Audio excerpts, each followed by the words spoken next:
मसीह यीशु के सामर्थी और प्रिय नाम में एक बार फिर से मैं आप लोगों का स्वागत करता हूं, जो इस वीडियो के माध्यम से इस वीडियो को देख रहे हैं और सुन रहे हैं कि यीशु मसीह के एक सच्चे चेले शिष्य की जो विशेषताएं हैं वो क्या है। जैसा हम पहले अध्ययन कर चुके हैं कि अपने अनुयायियों के लिए परमेश्वर की अपेक्षा या परमेश्वर की उम्मीदें क्या है, इसको मुझे और आपको समझना बहुत जरूरी है।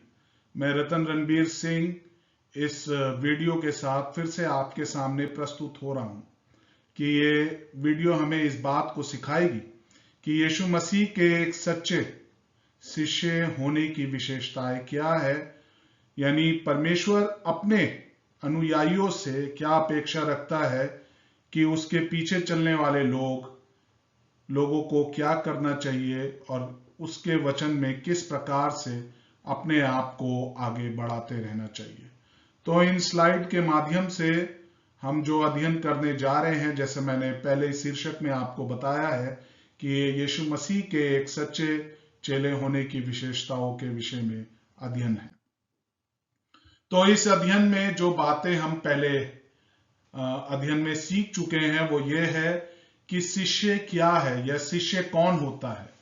जी हाँ, जैसा यहाँ पे बताया जा रहा है कि एक शिष्य वो है जो दूसरों के सिद्धांतों के प्रसार को स्वीकार करता है और सहायता करता है। कहने का मतलब कि हम मसीह यीशु के वो शिष्य हैं जिन्हें उसने अपने बाइबल के वचन के द्वारा हमें सिखाया है। कहने का मतलब कि हमने उसके द्वारा सिखाई गई जो आज्ञाएं हैं, बातें जो उसने बाइबल में हमें दिखाई है, बताई है, हमने उन बातों को स्वीकार किया है और उन्हीं सिद्धांतों पर विश्वास भी किया है। कहने का मतलब कि हम बाइबल के सिद्धांतों का पालन करते हैं। परमेश्वर के वचन में जो आज्ञाएं हमें पालन करने के लिए दी गई है, उन सारे सिद्धांतों का हम पालन करते हैं, उन सारी सच्चाइयों का हम पालन करते हैं। और दूसरी बात इसमें हम ये देख रहे हैं कि हम मसीह यीशु के सिद्धांतों के प्रसार में सहायता करते हैं। कहने का मतलब कि हम अन्य लोगों के साथ, दूसरों के साथ सुसमाचार साझा करते हैं, सुसमाचार बांटते हैं और बाइबल की सच्चाइयों को उनके साथ साझा करते हैं। और इसमें हम उनकी सहायता करते हैं कि कैसे वे भी मसीह यीशु के अनुयायी के रूप में उसके वचन के सुसमाचार को, उसके वचन की सच्चाइयों को दूसरों के साथ साझा कर सके और दूसरों की सहायता कर सके कि वो मसीह यीशु में अपने आप को एक सच्चा शिष्य बना ले। हम मसीह यीशु के एक सच्चे शिष्य होने की विशेषताओं पर अध्ययन करने जा रहे हैं और मैं आप लोगों को प्रोत्साहित करना चाहूंगा कि आप वेबसाइट में जाकर BibleSword.net पर यह अध्ययन गाइड प्राप्त कर सकते हैं और इस वेबसाइट में जाकर आप जो अध्ययन गाइड है उसको या तो आप PDF में या फिर माइक्रोसॉफ्ट वर्ड डॉक्यूमेंट में भी उसको डाउनलोड करके अपने अध्ययन के लिए रख सकते हैं। तो आइए इस अध्ययन में आगे हम बढ़ते हैं। सबसे पहले मैं मसीह में कौन हूं या मसीह यीशु में मेरी पहचान क्या है, इस विषय को हम समझ लेते हैं कि परमेश्वर का वचन हमें क्या बताता है कि जो मसीह यीशु के अनुयायी हैं, जो मसीह यीशु के चेले हैं, उनकी पहचान मसीह में क्या है। सबसे पहली बात प्रियो यहां पे हमें यह बताई गई है कि मैं परमेश्वर की प्रिय संतान हूं। पहला यूहन्ना 3 अध्याय 1 से 3 पद में इस प्रकार से बताया गया है कि देखो पिता ने हमसे कैसा प्रेम किया है कि हम परमेश्वर की संतान कहलाए, और हम है भी। इस कारण संसार हमें नहीं जानता क्योंकि उसने उसे भी नहीं जाना। सबसे पहला सौभाग्य जो परमेश्वर पिता ने हमें दिया है वो यही है कि उसने हमें अपनी संतान बनाया है, उसने हमें अपने परिवार में जोड़ा है और उसने हमसे बहुत प्रेम किया है।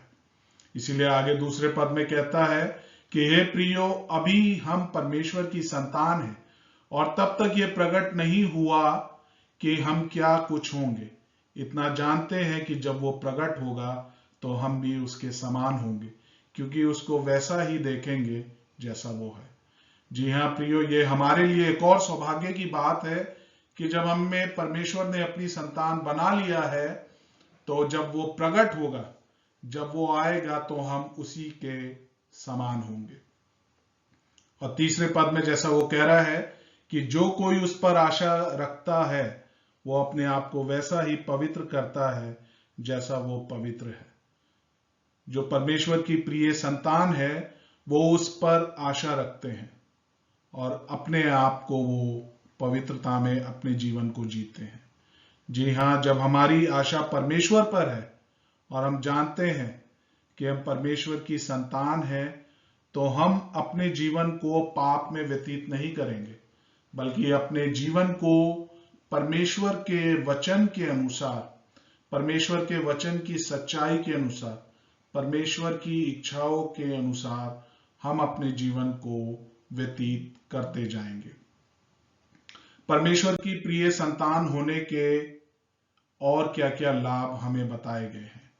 तो परमेश्वर की संतान होने के कुछ ऐसे निष्कर्ष या ऐसे निहितार्थ या उसका आशय क्या होगा, थोड़ी देर के लिए मैं आपको प्रोत्साहित करना चाहूंगा कि आप अपनी वीडियो को रोककर इस बात को सोचें कि परमेश्वर की संतान होने के हमें क्या क्या लाभ मिले हैं।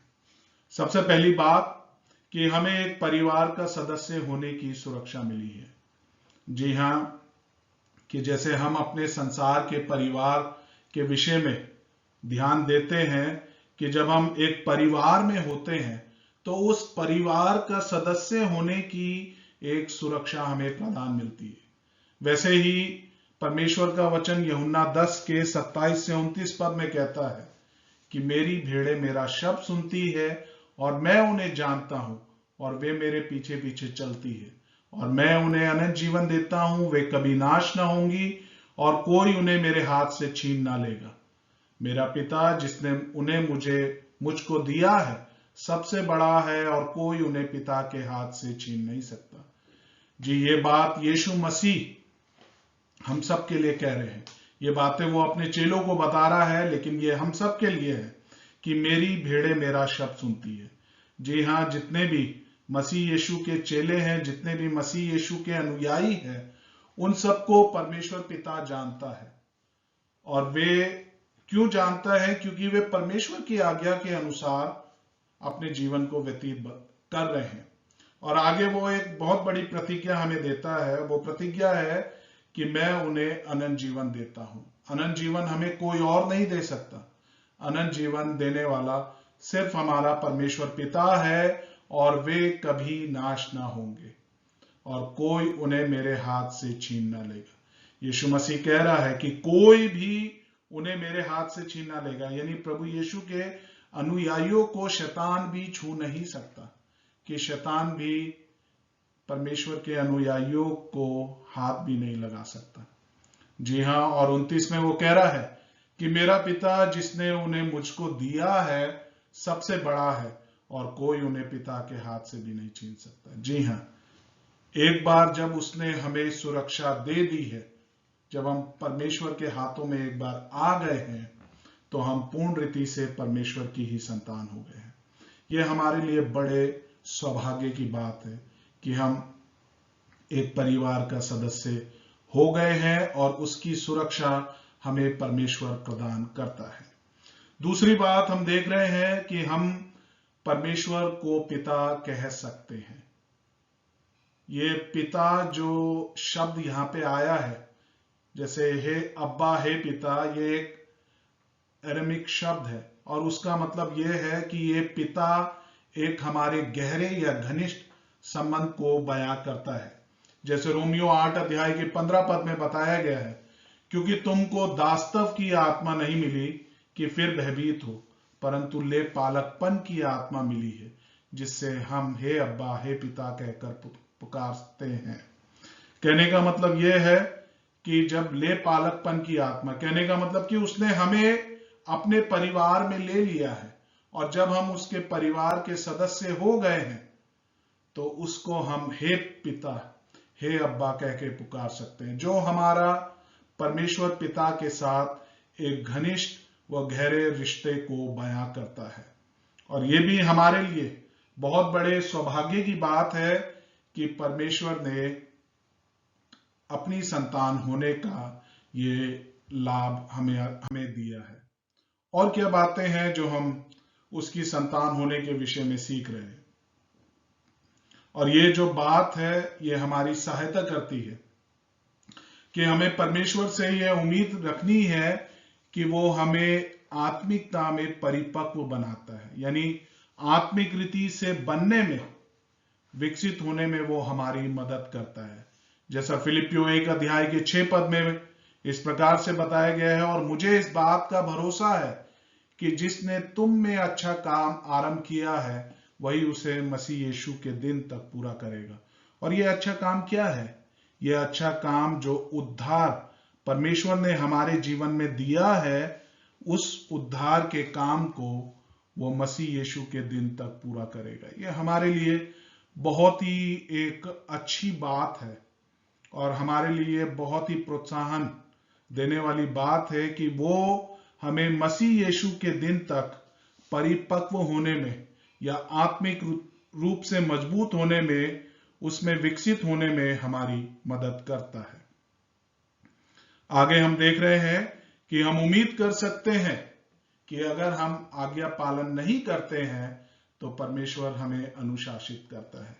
जी हां, हमें इस बात को ध्यान देना है कि परमेश्वर अपनी ही संतान को अनुशासित करता है, और जो परमेश्वर की संतान नहीं है परमेश्वर उनको अनुशासित नहीं करता है। इस बात को हम रोमियो 12 अध्याय 6 से 11 पद में देखते हैं, क्योंकि प्रभु जिससे प्रेम करता है उसकी ताड़ना भी करता है, और जिसे पुत्र बना लेता है उसको कोड़े भी लगाता है। इसका मतलब यह है कि परमेश्वर अपनी ही संतान को, परमेश्वर अपने ही अनुयायियों को जो सत्य के रास्ते से भटक गए हैं, यानी जो अपने जीवन की जरूरतों के ऊपर ज्यादा केंद्रित हो गए हैं, उनको सही मार्ग में लाने के लिए वो उनको अनुशासन भी देता है। और फिर आगे वो कह रहा है कि जितने उसकी संतान नहीं है वे विचार की संतान है। जैसे 8वें पद में कह रहा है, यदि वो ताड़ना जिसके भागी सब होते हैं तुम्हारी नहीं हुई तो तुम पुत्र नहीं पर वे विचार की संतान हो। जी हां, यह हमारे लिए बहुत गंभीर बात है कि यदि हम अपने आप को मसीह यीशु का अनुयायी कहते हैं लेकिन उसकी आज्ञाओं के अनुसार नहीं चलते हैं तो परमेश्वर हमारी ताड़ना नहीं करेगा। और जब वो हमारी ताड़ना नहीं करेगा तो इसका मतलब कि हम प्रभु यीशु मसीह के अनुयायी या प्रभु यीशु के चेले नहीं हैं। फिर हम देखते हैं कि जब परमेश्वर हमें अनुशासित करता है, जब परमेश्वर हमारी ताड़ना करता है तो उसका लाभ हमारे लिए क्या होता है। 10वें पद में बताया गया है कि वे तो अपनी समझ के अनुसार थोड़े दिन के लिए ताड़ना करते थे, पर ये तो हमारे लाभ के लिए करता है कि हम भी उसकी पवित्रता के भागी हो जाए। परमेश्वर पिता हमारी ताड़ना क्यों करता है? क्यों वो हमें अनुशासन में रखता है? ताकि हम उसकी पवित्रता के भागी हो जाए, ताकि हम अपने जीवन को उसकी पवित्रता में होकर जी सके। जैसा वो पवित्र है वैसा हम भी अपने आप को पवित्रता में आगे बढ़ा सके। और 11 पद में जैसे बता रहा है, और वर्तमान में हर प्रकार की ताड़ना आनंद की नहीं पर शोक ही की बात दिखाई पड़ती है, तो अभी जो उसको सहते सहते पक्के हो गए हैं उन्हें चैन के साथ धार्मिकता का प्रतिफल मिलता है। कहने का अर्थ यह है कि जब हम मसीह यीशु में आत्मिक रीति से परिपक्व हो जाते हैं तो हमारे जीवन मसीह यीशु के लिए फलवंत होते हैं। कहने का मतलब कि जो भी हम कार्य मसीह यीशु के लिए करते हैं उन कार्यों में परमेश्वर हमें आशीषित करता है, और उन कार्यों के द्वारा हम प्रभु यीशु मसीह के नाम को महिमा प्रदान करते हैं। मैं आशा कर रहा हूं कि ये जो हम बिंदु सीख रहे हैं उसकी प्रिय संतान होने के विषय में वो आप समझ रहे होंगे। और क्या चीजें हैं उसकी संतान होने के विषय में, और क्या लाभ है। हम एक परिवार का हिस्सा होने के जो विशेष अधिकार है उसकी उम्मीद कर सकते हैं। कहने का मतलब कि हम प्रार्थना के माध्यम से परमेश्वर के पास हम पहुंच सकते हैं। परमेश्वर हमारी आवश्यकताओं की पूर्ति भी करता है। हम अक्सर प्रार्थना अपने लिए करते हैं, लेकिन यहां ये वो प्रार्थना है कि हम दूसरों के लिए इन प्रार्थनाओं को कर सकते हैं, ताकि दूसरों की जो आवश्यकताएं हैं वो भी प्रभु पूरी कर सके। जैसा परमेश्वर हमारी जो मूल आवश्यकताएं हैं उनकी पूर्ति करता है। जैसे मत्ती 6 अध्याय के 33वें पद को हम अच्छे से जानते होंगे कि इसलिए पहले हमें उसके राज्य और धार्मिकता की खोज करनी है, तो ये सब वस्तुएं तुम्हें मिल जाएंगी। जी हाँ, ये बात बिल्कुल सत्य है कि पहली प्राथमिकता यदि हम प्रभु को देते हैं तो हमें अन्य इस सांसारिक चीजों की जो चीजें हैं, वस्तुएं हैं, उनकी चिंता करने की आवश्यकता नहीं है, क्योंकि परमेश्वर हमारी चिंता खुद कर रहा है। परमेश्वर हमारी जरूरतों को खुद पूरा करता है। बस हमें क्या करना है, हमारे से लिए जो आवश्यक है करना वो यही है कि हम परमेश्वर के राज्य और धार्मिकता की खोज करते रहे। कहने का मतलब कि उसे अपने जीवन की प्राथमिकता बना ले, और जब वो हमारे जीवन की प्राथमिकता होगा तो हमें अन्य चीजों की चिंता की जरूरत नहीं है। रोमियो 8 अध्याय के 32वें पद में भी इस प्रकार से बताया गया है कि जब परमेश्वर पिता ने अपने निज पुत्र को भी नहीं रख छोड़ा, हमारे पापों के लिए उसने दे दिया, तो वो क्यों कर हमें वो सारी चीजें प्रदान नहीं करेगा जिसकी हमें आवश्यकता है।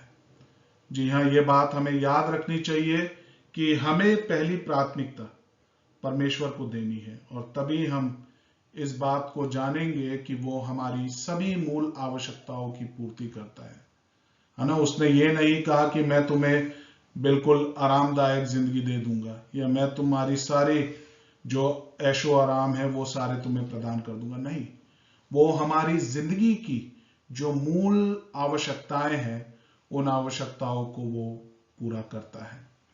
जैसे एक और पद वहां पे बताया गया है फिलिपियो 4 अध्याय के 13 पद में कि जो मुझे सामर्थ देता है मैं उसमें सब कुछ कर सकता हूं। जैसे पौलुस कह रहा है कि परमेश्वर की सामर्थ से ही हम उस जीवन को जी सकते हैं जिस जीवन की प्रत्याशा मसीह यीशु हमसे करता है। अगला लाभ हमारे लिए क्या है कि हम दूसरों के सामने अपने परिवार का अच्छा प्रतिनिधित्व करना चाहेंगे। हम मसीह यीशु के परिवार के हैं तो हम मसीह यीशु का नाम का एक अच्छा प्रसार लोगों के बीच में करेंगे। जैसा दूसरा कुरिन्थियों 5 के 19 और 20 पद में बताया गया है कि हम मसीह यीशु के राजदूत हैं, मानो परमेश्वर हमारे द्वारा ये समझाता है, ये निवेदन करता है कि हम उसके सुसमाचार के द्वारा, जो मेल मिलाप का सुसमाचार है, हम दूसरों को बताए और उनका परमेश्वर के साथ मेल मिलाप हो सके। जी हाँ, सब कुछ परमेश्वर ही हमारे जीवन में करता है, तो वही उस व्यक्ति को अपनी ओर खींचता है, परंतु हमारी जिम्मेदारी यह है कि हम उस सुसमाचार को उस व्यक्ति तक पहुंचाए या सब लोगों के पास पहुंचाए जिसकी जिम्मेदारी हमें दी गई है, कि हम मसीह यीशु के राजदूत हैं, कि हम उस मेल मिलाप का सुसमाचार उन लोगों तक पहुंचाए। आगे अध्ययन में हम और अन्य बातों को सीख रहे हैं, और उन बातों के साथ साथ हम देखते हैं कि हमारी जिम्मेदारियां क्या होनी चाहिए। जब मैं प्रभु परमेश्वर की प्रिय संतान हूं तो हमारी जिम्मेदारियां क्या होनी चाहिए। सबसे पहले हमें अपने आप को शुद्ध करना है। कहने का मतलब कि हमें अपने पापों का अंगीकार करना है, मसीह यीशु के सामने अपने पापों को मान लेना है, और हमें पाप में निरंतर अपने जीवन को नहीं जीना है, बल्कि जो हमारी पिछली जीवन शैली थी उसको छोड़कर अब हमें पूर्णता से परमेश्वर के लिए एक शुद्ध जीवन को जीते जाना है। आगे हम देख रहे हैं कि हम अपने जीवन को जीने की इच्छा रखने जा रहे हैं जैसा परमेश्वर चाहता है कि हम जीवित रहे, उसकी बाइबल का अध्ययन और प्रार्थना के माध्यम से। जी हाँ, जैसे रोमियो 12 अध्याय के 1 पद में बताया गया है कि परमेश्वर चाहता है कि हम अपने जीवन को एक जीवित और भावता हुआ बलिदान करके उसे चढ़ाए। कहने का मतलब कि हम पूर्णता से एक समर्पित जीवन मसीह यीशु परमेश्वर के लिए जिए, कि पूर्णता से हम अपने जीवन के द्वारा परमेश्वर पिता को महिमा देने वाले हो सके। और यह हमारे जीवन में कब होगा कि हम पूर्णता से अपने जीवन को समर्पित कैसे जिएंगे?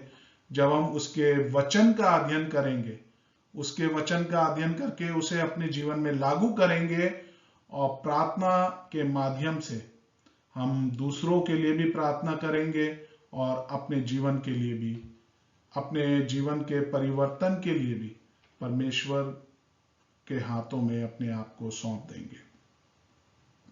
तो यह हमारा पहला बिंदु था जो हमने इस विषय पर सीखा।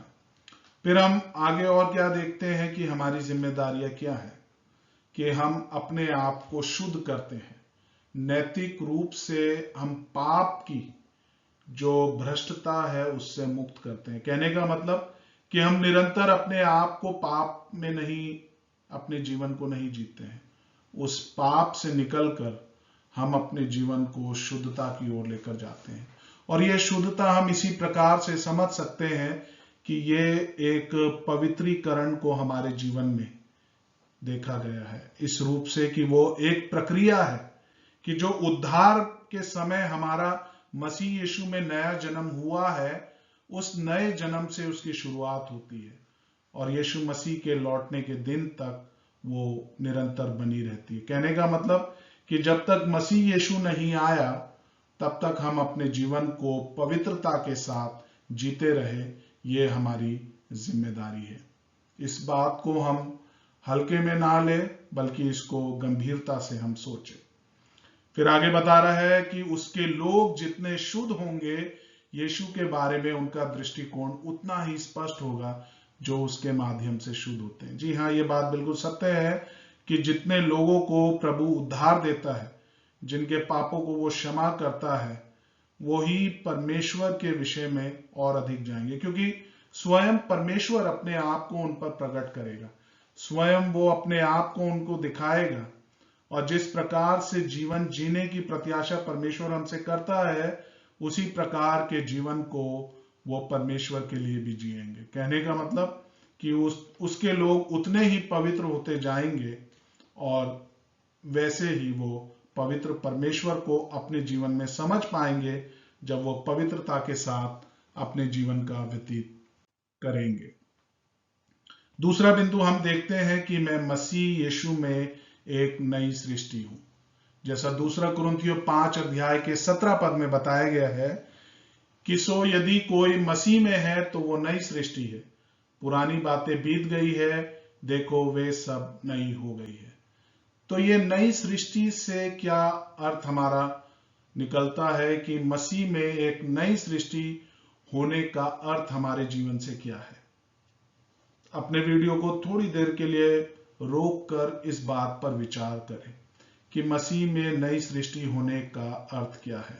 मसीह में नई सृष्टि होने का अर्थ यह है कि जब हम मसीह यीशु के अनुयायी बनते हैं तो हमारी जीवन शैली परिवर्तित होने लगती है। कहने का मतलब कि जिस प्रकार के जीवन को हम मसीह में आने से पहले जी रहे थे, वो जीवन अब हमारा नहीं रहेगा। अब हम उस जीवन के अनुसार अपने चाल चलन को, अपने चरित्र को नहीं रखेंगे जैसा हम पहले थे, बल्कि जब मसीह यीशु ने, परमेश्वर ने हमारी आत्मा को नया कर दिया है, तो हम एक नए जीवन की सी चाल में परिवर्तित होकर उसको जिएंगे। दूसरी बात, हमारी जो इच्छाएं हैं वो बदलेगी। हम जानते हैं कि जब हमारा उद्धार होता है तो हमारी जो मन की इच्छाएं हैं, हमारी जो महत्वाकांक्षाएं हैं, हमारे जो भी चीजें हम अपने जीवन में सोचते हैं, वो तुरंत नहीं बदलती, लेकिन मसीह यीशु में जीवन व्यतीत करने के बाद वो कुछ समय के बाद हमारी इच्छाएं बदलने लगती है। कहने का मतलब कि अब हमारी इच्छाएं हमारे लिए नहीं होगी, बल्कि हमारी इच्छाएं प्रभु को अपने जीवन से प्रसन्न करने के लिए होती है। हमारी इच्छाएं प्रभु को प्राथमिकता देने के लिए होती है। हमारी इच्छाएं परमेश्वर की आज्ञाओं का पालन करने के लिए होती है। आगे हम देख रहे हैं कि हम परमेश्वर के लिए जीना चाहेंगे। जी हाँ, जब मसीह यीशु हमारे जीवन में आता है, जब वो हमारे जीवन को परिवर्तित करता है, तो हम अपने जीवन को पुराने जीवन में नहीं जीते हैं। हम अपने जीवन को मसीह यीशु में जो हमें नयापन मिला है, हमारे चाल चलन में जो परिवर्तन हुआ है, उसके अनुसार हम अपने जीवन को जीते हैं। और ये बात सत्य है कि उद्धार के समय हमारी आत्मा को नया बनाया गया था। ये बात हमने 2 कुरिन्थियों 5:17 में भी देखी थी कि जब हम मसीह यीशु में नई सृष्टि बने हैं, तो पुराना तो बीत गया है और वो आत्मा नई हो गई है। 1 थिस्सलुनीकियों 5:23 भी इस बात को हमें याद दिला रहा है कि हमें अपने आप को पूरी रीति से परमेश्वर के सामने पवित्र करना है। हमारी आत्मा, प्राण और देह में हमें मसीह यीशु के आने तक पूरे अपने आप को निर्दोष रखना है। यह हमारे लिए स्मरण रखने वाली बहुत अच्छी बात है। तीसरा बिंदु हम देख रहे हैं कि मेरे सब पाप क्षमा कर दिए गए हैं। जैसा कुलुसियों 2:13 में बताया गया है, और उसने तुम्हें भी जो अपने अपराधों और अपने शरीर की खतना रहित दशा में मुर्दा थे, उसके साथ जिलाया और हमारे सब पापों को क्षमा कर दिया है। जी हाँ, मसीह यीशु में आने से पहले हम सब लोग मरे हुए थे। जैसे इफिसियों की पत्री 2:1 में बताया गया है कि हम तो अपने अपराधों व पापों में मरे हुए थे, और एक मरा हुआ व्यक्ति अपनी दशा के विषय में कुछ नहीं कर सकता। लेकिन अच्छी बात हमारे लिए यह है कि जो हमारी पहले दशा थी, अब हम उस दशा में नहीं है। क्यों नहीं है? क्योंकि परमेश्वर ने मसीह यीशु को हमारे सब पापों व अपराधों को क्षमा करने के लिए भेजा है, और आज मसीह यीशु के ही बलिदान के द्वारा हमारे सब अपराध क्षमा हो गए हैं। तो हमारे सब पाप क्षमा हो गए हैं। इसका हमारे जीवन के लिए क्या अर्थ निकलता है, या इसका हमारे जीवन के लिए क्या निष्कर्ष निकलता है? सबसे पहली बात हम देखते हैं कि हमें उन सभी पापों का जो हमने अपने बीते जीवन में किए हैं, उन पापों का हिसाब नहीं देना है। आज हमें अपने जीवन में अपने बीते हुए समय के कुछ ऐसे पाप होंगे हमारे जीवन में, जिनको देखकर हमें अफसोस होता है, दुख होता है कि हमने वो पाप क्यों किए। और मैं और आप उन पापों के लिए कुछ भी नहीं कर सकते। पर अच्छी बात तो ये है कि मसीह यीशु ने उन सभी पापों को क्षमा करके हमें नया बना दिया है, और अब हमें उन पापों का जो हिसाब है मसीह यीशु के न्याय के आसन के सामने नहीं देना होगा। तो ये सबसे बड़ी खुशी की बात हमारे लिए यहाँ पे दी गई है। जैसे रोमियो 8:1 में बताया गया है, अब जो मसीह यीशु में है उन पर दंड की आज्ञा नहीं, क्योंकि वे शरीर के अनुसार नहीं वरन आत्मा के अनुसार चलते हैं। कहने का मतलब यह है कि अब मुझे अपने पिछले पापों के लिए दोषी महसूस होने की जरूरत नहीं है।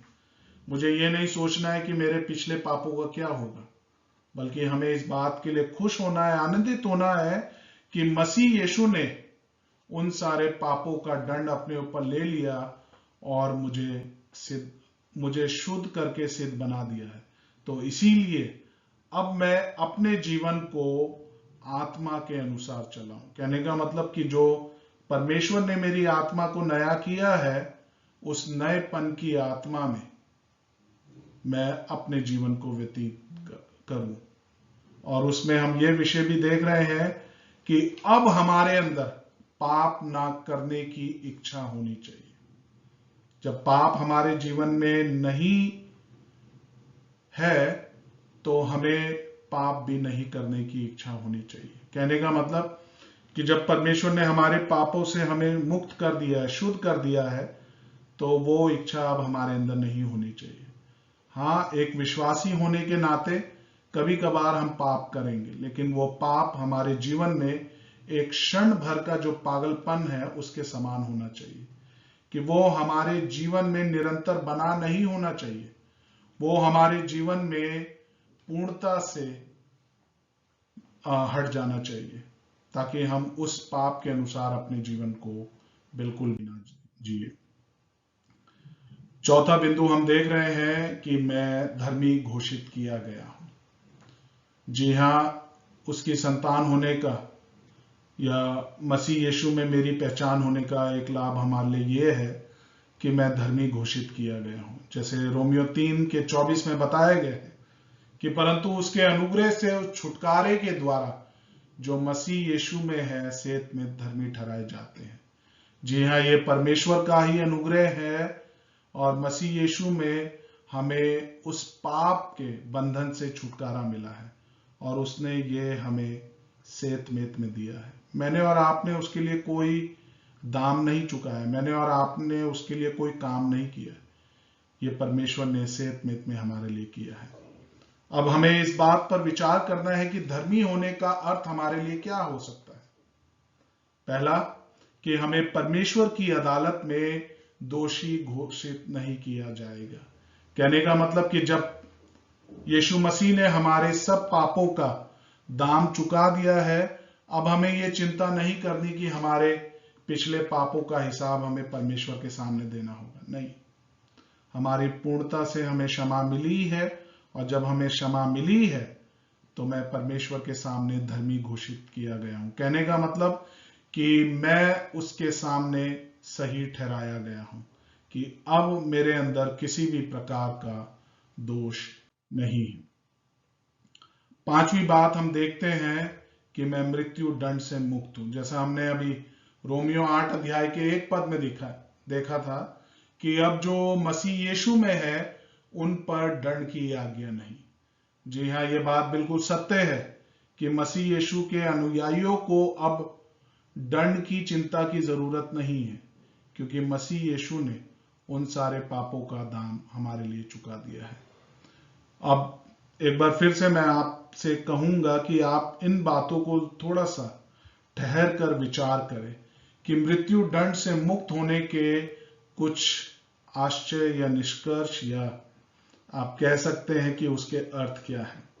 सबसे पहला यह है कि यह हमारे पापों को क्षमा किए जाने और धर्मी ठहराए जाने का एक सारांश है। जी हाँ, यह बात हम पूर्ण रीति से सत्य मानते हैं कि मसीह यीशु ने ही हमारे पापों को क्षमा किया है और हमें परमेश्वर पिता के सामने धर्मी ठहराया है। अगली बात कि अब हमें मृत्यु दंड का सामना नहीं करना पड़ेगा। अब हमें इस बात का डर नहीं है कि हमें अपने पिछले पापों का हिसाब देना होगा, क्योंकि जैसा रोमियो 8:1 में बताया गया कि जो मसीह यीशु में है, जो मसीह यीशु के अनुयायी हैं, जो मसीह यीशु में आ गए हैं, उन पर दंड की आज्ञा नहीं है। आगे हम देख रहे हैं कि हमारे पास अनंत जीवन है, हम एक नया प्राणी बन गए हैं, हम एक नए प्राणी हो गए हैं। जब मसीह यीशु ने हमारी आत्मा को नया कर दिया है, जब परमेश्वर स्वयं हमारी आत्मा में वास करता है, तो उसने हमें ये अनंत जीवन दिया है और उसके साथ साथ उसने मसीह यीशु में हमारी सुरक्षा का आश्वासन भी दिया है। हमारे लिए बड़े सौभाग्य और खुशी की बात है कि हम मसीह यीशु में सुरक्षित पाए गए हैं। तो अभी हम इस पहले सत्र में सीख रहे थे कि यीशु मसीह के सच्चे शिष्य की विशेषताएं क्या है। इस विषय पर हमारा पहला सत्र समाप्त होता है और इस विषय में हमने देखा कि मैं मसीह में कौन हूं। पहली बात कि मैं परमेश्वर की प्रिय संतान हूं। दूसरी बात कि मैं मसीह में एक नई सृष्टि हूं। तीसरी बात, मेरे सब पाप क्षमा कर दिए गए हैं। चौथी बात, मैं धर्मी घोषित किया गया हूं। और पांचवी बात, मैं मृत्यु दंड से मुक्त हूं। मैं आप सभी लोगों को प्रोत्साहित करना चाहूंगा कि आप वेबसाइट में जाकर BibleSword.net के माध्यम से ये अध्ययन गाइड का जो पहला सामयिक अध्ययन है यीशु मसीह के सच्चे शिष्य की विशेषताओं के बारे में, उसको आप PDF या फिर माइक्रोसॉफ्ट वर्ड डॉक्यूमेंट में डाउनलोड कर सकते हैं और मैं आशा करता हूं कि इन सारी वीडियो के माध्यम से, इन शिक्षाओं के द्वारा आप अपने जीवन में यीशु मसीह के एक सच्चे शिष्य होने की विशेषताओं के महत्व को समझेंगे और अपने जीवन को इन शिक्षाओं के माध्यम से बदलेंगे। आगे की वीडियो में फिर हम आपसे मुलाकात करेंगे। धन्यवाद।